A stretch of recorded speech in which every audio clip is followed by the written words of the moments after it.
Shalom, shalom, peuple de Dieu. Le lot, toye na plat mosusu ya sika. Le lot, tozaka na ngombe ya kokalinga.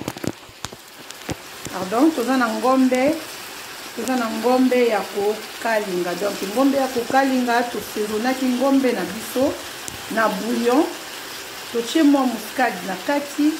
Totie mwa sel chinois, mwa moke, pepe sakaka mwa guna monoko. Yango ezokalinga mananu na mafuta ya pambe, puis tokoyeba kokata matungulu na biso na pembeni, tokoyeba kobwaka likolo simple. Moto eleki makasi, tolingi penda kolia biloko ya makasi te. Donc lelo toye pena na musuni ya ngombe oyo ya babengi musuni ya brochette.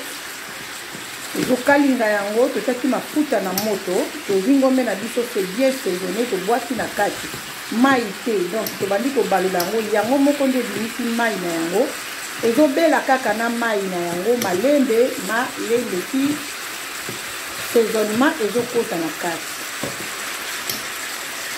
Tolanda toza ensemble lelo pena tokozala na kozwa bino miniti mingi te po eza vraiment recette moko ya simple, lukaka nango mindondo makasi na mwa fedu ezobela malembe nyama na biso ezokota mungwa, ezokota épice, ezokota na kati malembe ngombe kaka boye, ngombe ya kokalinga.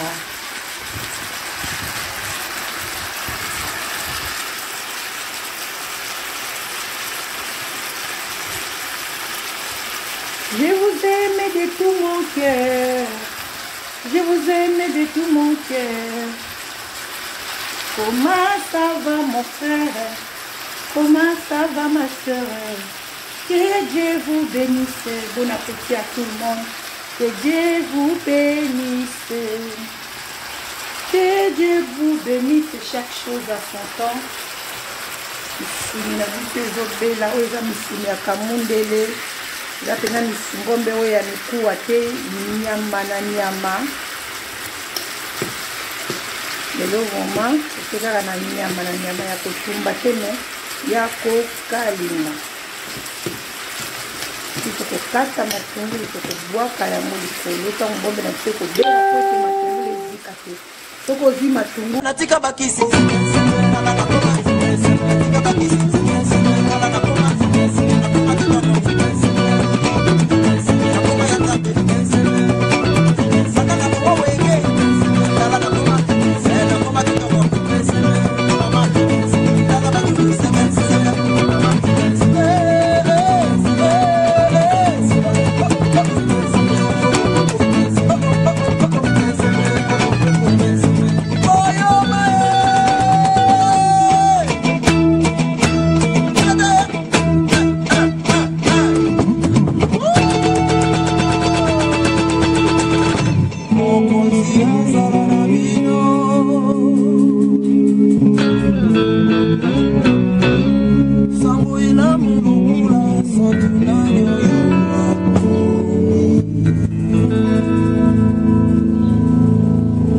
sur les lions et sur le chende la moko na ngombe.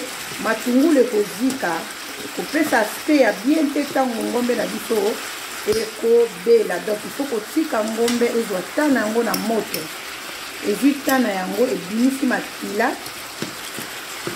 ekoti saisonnement, ebeli penda bien. Et puis tokoyeba kozwa matungulu, tokobwaka yango likolo.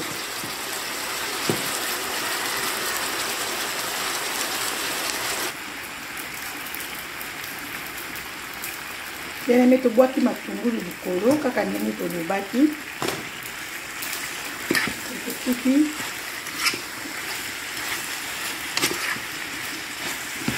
soki totiaki matungulu na biso na ebandeli, elingaki ezikisa. Matungulu elingaki ezika, azalaki tozela ngombe na biso ekalingama. Esi toya kobwaka matungulu, totiaki matungulu likolo. Kozela matungulu na biso eza molonge. tokoyeba nini tokosala mwana na suka na ndenge ekopesa moto kala na fedu tungulu ezobela malembe ngombe na biso mpe ezokani na malembe na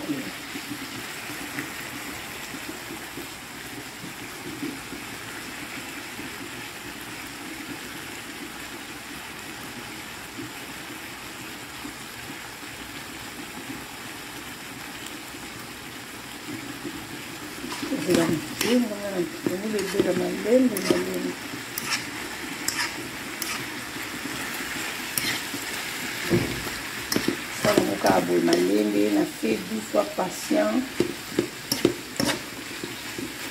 moi vinaigre mokie ou bien moi citron ou bois qui ka moi mokie que ça la pas moi ambiance na monoko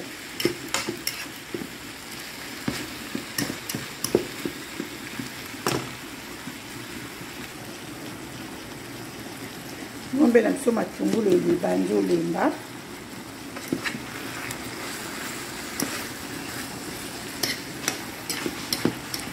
tomimi ngombe na biso simple eza ngombe ya kokalinga toke nango makasi te tomimi yango na pondu mbala nsima soki nkolo azongi te tokolakisa ndenge tosalaka pondu ya chou oyo eza pondu batya chou na kati pondu balambi yango na chou soki nkolo normal soki ozolamba mama yaya ifo kozalaka pose tie mayele na yo mpena na makambo ozosala ekosimba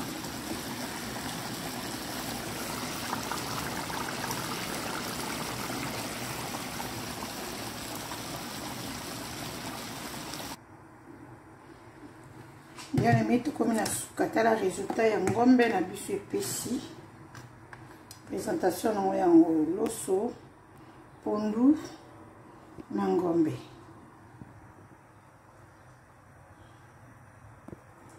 présentation na biso yango oyo nzambe apambola bandeko nyonso to bazwi tama bango 2 minutes 3 minutes nzambe apambola bandeko nyonso to bazokomela biso ya debokala mbai otalaka video pamba te fotika mwa linzaka nzambe apambola yo mwasi ya papa chéri na Londres ya Jean-Claude Kalambai couple mo kitoko couple moko na préféraka na lingaka mingi nzambe apambola mama Adeline mopa passage na yo na mona katango otalaka ba video na kati ya tolo na CTV 100% Jésus na YouTube ostikaka linzaka na yo ozangaka te koloba quelque chose ba félicitations nzambe apambola mama Rebecca Kalambai na Suisse nzambe apambola yo mwasi ya mabondeli nzambe apambola de l'Éternel jaune mama ya la mago otalaka te otalaka motika kalinzaka te soki po otalaka te de l'Éternel na yebi te mais nzambe apambola bino oyo eza ngombe na biso ya kokalinga yeyo tobokaki mo matongolo likolo ngombe na biso yeyo tozwi yango de près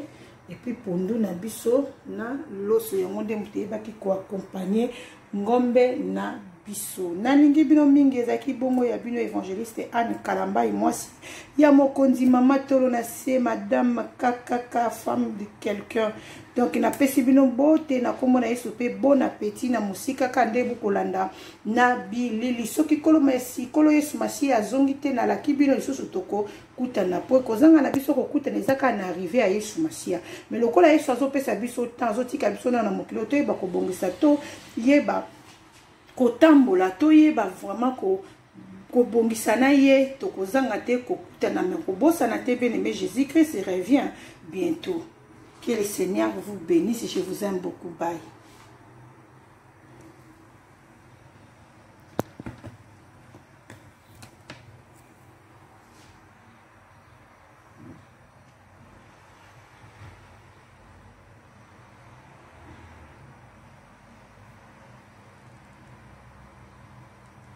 Masi azongi tokolakisa lolenge na biso ya kosala pondu na chou tokola lelo ezalaki spécial ya kolakisa ngombe na biso ya kokalinga yango toke na ngombe na biso toke nango mosika te tokokolia mana loso donc loso pondu na ngombe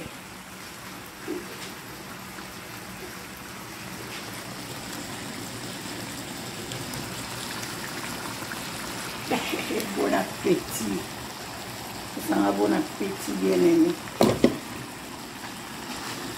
Kolamba toyebi yango banda bomwana nga koko na ngai oyo aboti mama na nga azalaki cuisinière bazali kolambela bakonzi donc na malheureusement son âme repose en paix akufa jambolenga na botama na mona ye te me na mona elambeli na ye ya somo na loboko ya mama na nga nayekoli kolamba na ndako ya tata na mama na ndako ya mama na nga nde nayebi kolamba ntango mama na nga azolamba nazotala epuis te tobimi nzela tokutani na bamama pas mal na nzela ozotala bamage aki batunda bazolamba ozotala lolenge ya kosala babenati bopinji bazolamba ozotala lolenge ya kosala pe ya sonam ma belle sœur Jeanne Kalambai ntango azosala makayabu soki nake kuna nazotala systeme nini ndenge ye asalelaka kolia pondu bozoyeba te batie nini na kati nazotala lolenge ye akolambaka talimana bazali koede le temps au temps soki naza kuna na cuisine tozobakisaka mayele likolo ya mayele ekozwa mpe un plus oyo mama Anne Kalambai alakisi oyo bakisi ya mama Kingandi atako na ndako ya mama na yo na papa balakisaki okolamba tokoki koapprendre yango mpe kaka bamama lokola biso tozolamba oyo pondu bien aimé pondu batia chou à la prochaine fois tokoya na lolenge ya kolamba pondu ya chou lelo tozalaki kaka na ngombe ya kokalinga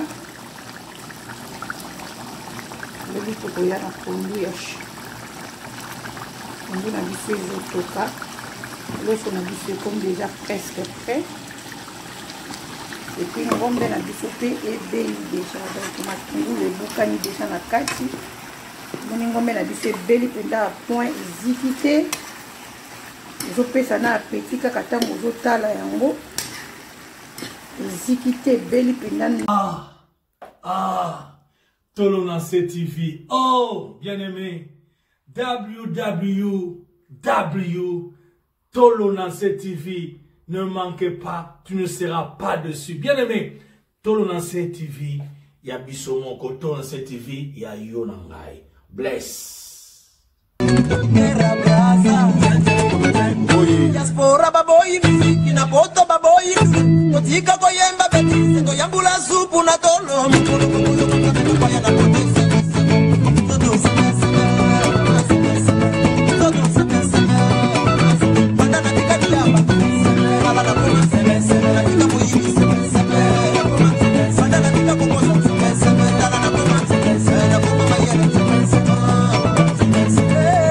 C'est le frère Dominique. Alors je vous présente aujourd'hui la chaîne Tolonase. Tolonase 100% Jésus-Christ. Je vous invite à la suivre fortement pour la gloire de Dieu, pour se rapprocher de Dieu tous les jours, car on a besoin de lui. Suivez cette chaîne Tolonase. Je vous invite vraiment à la suivre. Soyez bénis mes frères et sœurs, dans le nom de Jésus. Amen. Des vidéos tous les jours. C'est une chaîne que je vous invite à voir personnellement. C'est édifiant, c'est très puissant. Rejoignez-nous en force, frères et sœurs, parce qu'on a besoin vraiment de vrais adorateurs. On a besoin vraiment de personnes qui suivent la volonté du Père. Vous aurez beaucoup d'informations sur la chaîne. Je vous invite vraiment à venir à suivre la chaîne. Que Dieu vous bénisse. Amen. Abonnez-vous à la chaîne. Abonnez-vous surtout. C'est pour la gloire de Dieu. Tolonase, Tolonase.